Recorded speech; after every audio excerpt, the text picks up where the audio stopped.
Welcome back to my YouTube channel. कैसे हैं आप सब? आई होप कि आप अच्छे होंगे। मैं निशा अब्राल ब्लॉग्स। और गाइस कैसे हैं आप? शाम का समय हो रहा है, इवनिंग हो रही है। और मैं आपको बताना चाहती हूँ कि मैं इतने दिन से मैंने ब्लॉग क्यों नहीं डाला था, और कुछ बहुत ज़्यादा प्रॉब्लम हो गई थी। और मैं आपको बताना चाहती हूँ कि मेरे साथ क्या इतने टाइम बीच में क्या हुआ था, क्या नहीं हुआ था। गाइस मैं अपने घर गई थी भैया को देखने, वहाँ पे 4-5 दिन रही। और उसके बाद ना मेरे भैया की तबीयत इतनी ख़राब हो गई, उनका ऑक्सीजन लेवल कम हो गया था।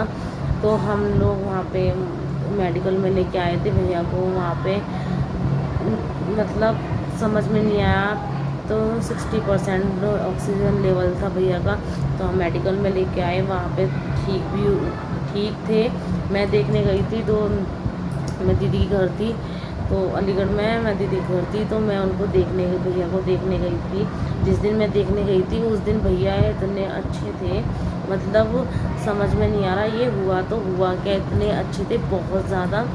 मतलब बस उनका ऑक्सीजन लेवल कम था, अदरवाइज़ और कोई भी प्रॉब्लम नहीं हो रही थी भैया को। भैया ने मेरे को बोला भी था कि बस मुझे मतलब कोई दिक्कत नहीं हो रही है, बस मेरा मतलब ऑक्सीजन लेवल है। और भैया ने खुद बताया था कि भैया रात में बोले थे कि रात में 3-4 घंटे बिना ऑक्सीजन के था।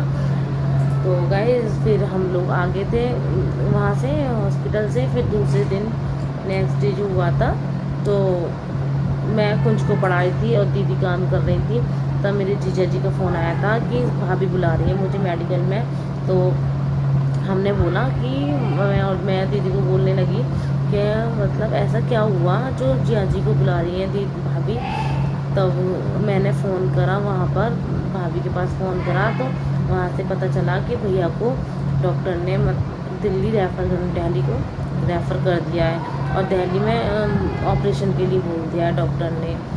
तो गाइस हम लोग फिर जिया जी के साथ गए, मैं और मेरी दी गई थी वहाँ पे गए थे हम।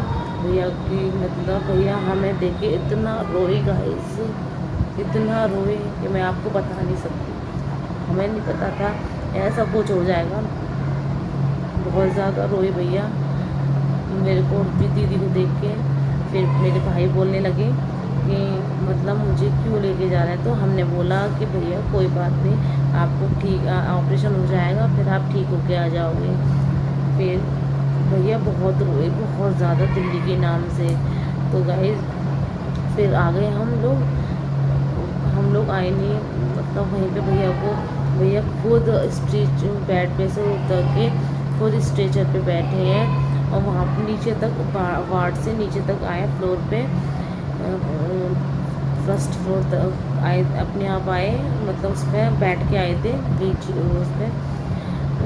उस पर व्हील चेयर पे अपने आप ही आए थे, लेकिन पता नहीं था। और अपने आप ही एम्बुलेंस में बैठे गाइस, पता नहीं, लेकिन भैया हमारी तरफ देख रहे थे कि मतलब मैं इनको बाद में मिलूँगा नहीं मिलूँगा। तो हम लोग भी बहुत मायूस हो गए थे, बहुत ज़्यादा मायूस हो गए थे गाइस। फिर हम रास्ते में हम फिर घर आने लगे दीदी के घर। तो फिर वहाँ से फ़ोन आया कि भैया की एम्बुलेंस हो गई है खराब, उसमें ना ऑक्सीजन का मतलब ऑक्सीजन नहीं पहुँच पा रही थी भैया को। फिर वहाँ से चेंज करी, एम्बुलेंस चेंज करी। फिर गाइस हम लोग बहुत टेंशन में आ गए पूरी रात, मतलब दिल्ली तो चले गए थे, किसी ने ना वहाँ पे एडमिट नहीं किया भैया को। पंथ में गए थे, सफदरजंग में भी गए थे, वहाँ पे भी नहीं एडमिट किया था। और कोरोना चल रहा है जब से, तो वैसे भी कोई लेता नहीं है जल्दी से। फिर मेरे भैया को हम वहाँ पे लेके गए थे, फिर मेट्रो में नोएडा में मेट्रो हॉस्पिटल है, फिर वहाँ पे एडमिट करा। वहाँ पे मेरे चाचा जी की जिन जानकारी है वहाँ पे एडमिट करा। तो उन लोगों ने ये बोला कि कुछ नहीं है, थोड़ा जरा सा क्लॉट है, और वो क्लॉट है, उससे ऑपरेशन से हट जाएगा। तो फिर हम लोग ने क्या करा कि वहाँ पे मतलब एडमिट कर दिया मेरे भाई लोगों ने। और वहाँ पे एडमिट करने के बाद डॉक्टर ने बोला कि हम अब वो कर लेंगे, इनका ऑपरेशन होगा।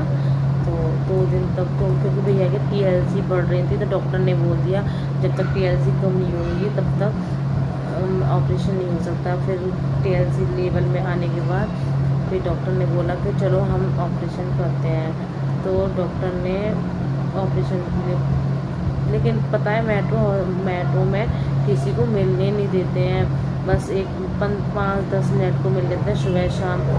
तो भैया बहुत हॉपलेस हो रहे थे क्योंकि अकेले अकेले रहते थे ना, तो वहाँ पर बहुत हॉपलेस हो रहे थे। मतलब मेरी दीदी भाभी बता रही थी, हम लोग तो गए नहीं थे वहाँ पे मेट्रो में, तो हमें बता रही थी दीदी वगैरह कि भैया बहुत ज़्यादा अकेले होके ना बहुत मतलब हॉपलेस से हो रहे थे। अकेलापन, पता नहीं अकेलापन लगा भैया वो जिस दिन ऑपरेशन के लिए जा रहे थे, मतलब जहाँ एडमिट होने के सैटरडे की रात को एडमिट हुए हैं भैया। संडे में ऑपरेशन नहीं हुआ, मंडे में, ट्यूसडे में ऑपरेशन हुआ था।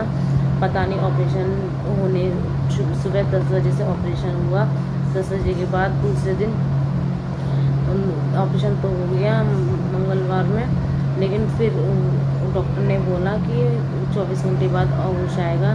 तो हम दूसरे दिन हम लोग मतलब खुश हो गए थे बहुत ज़्यादा कि चलो ऑपरेशन तो सक्सेस हो गया है।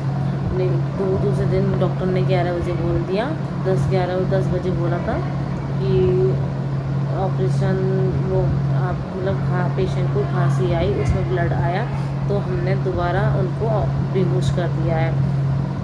फिर डॉक्टर ने फिर दोबारा बोला कि अब होश तो मतलब होश नहीं ला सकते और भगवान से प्रार्थना करो, और इनका BP अप डाउन हो रहा है।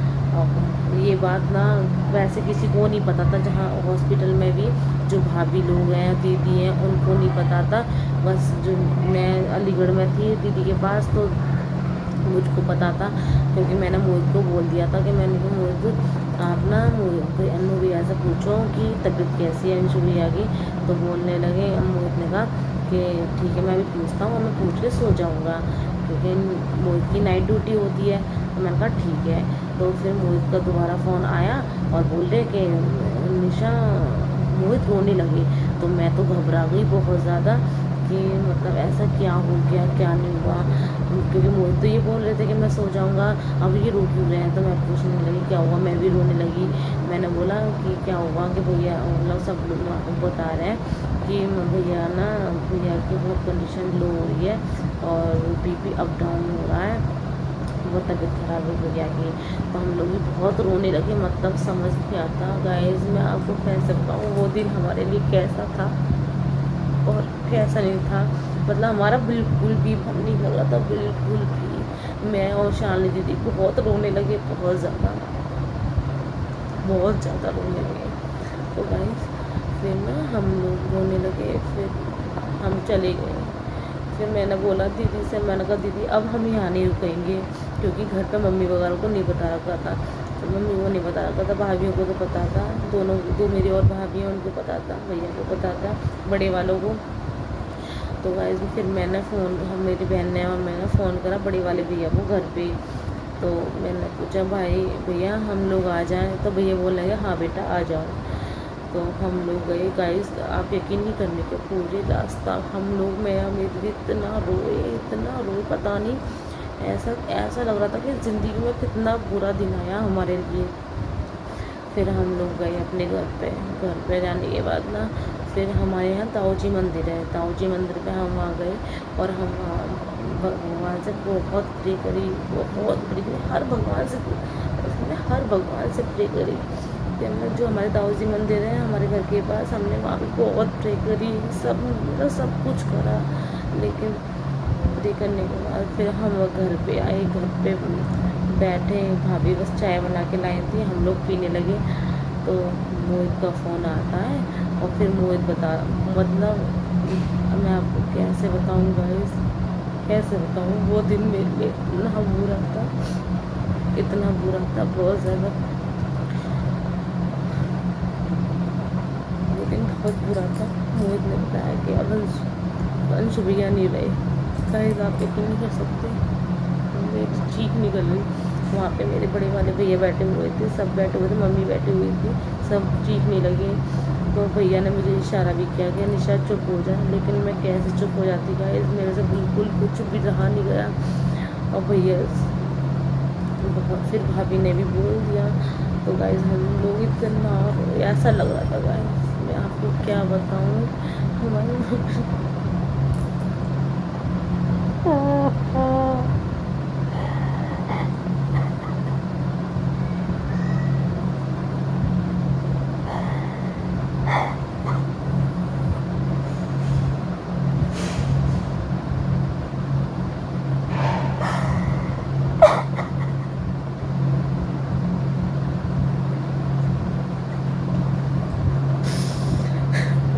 मैं बहुत मिस करती हूँ उस भैया को। भगवान ने हमारे साथ बहुत बुरा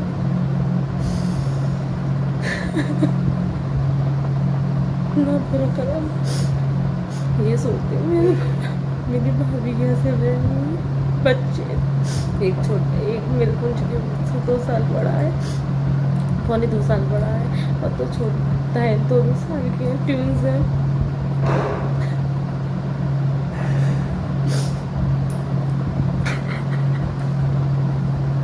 वो 28 जुलाई हमारे पास बहुत बुरी आई, बहुत ज़्यादा, मैं आपको बता नहीं सकती।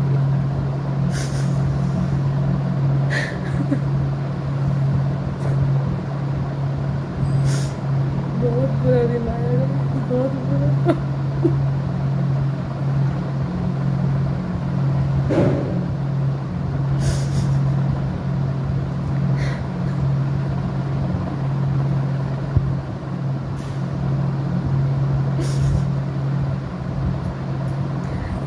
तुम कहाँ छोड़ के चले गए?